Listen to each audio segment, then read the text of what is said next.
you have a lot of folks out there who I think fit this description, and for whom winning elections is very important in terms of the approbation that they get. And if it becomes that important to you, isn't it difficult to do unpopular things? I mean, if you have to make a choice between, I'll tell you a story.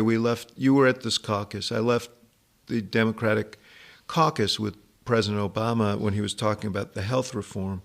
And he got in the car and he said, "What are they all so scared of?" And I said, "Well, I think they may be scared of losing their jobs." And he said, "Well, what's the point of being up here for 30 years if you never do anything?" And I said, I think you're misreading this. These folks, for a lot of them, this is the best job they're ever going to have. And I think if they have a choice between being up here for 30 years, they'd like to do good things, but if it's a choice, I think a lot of them would take the 30 years.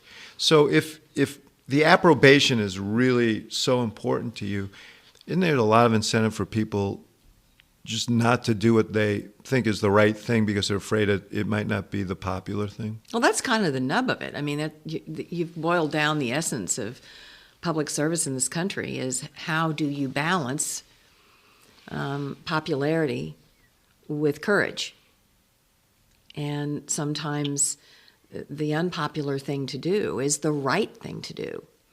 And I would say to my friend, the president, if he were here, easy for you to say as president of the United States. I think that is, he is my friend and I am loyal to him, but one of the president's shortcomings is that sometimes he sees the world through his eyes and doesn't do, I think, enough work on being empathetic about how other people view things. And I had the same conversation with him. I called him and I said, "Listen, this could cost you re-elect." And he said, "Well, it's worth it to me on health care." Right. And I said, "Okay, good for you. I'm there." So I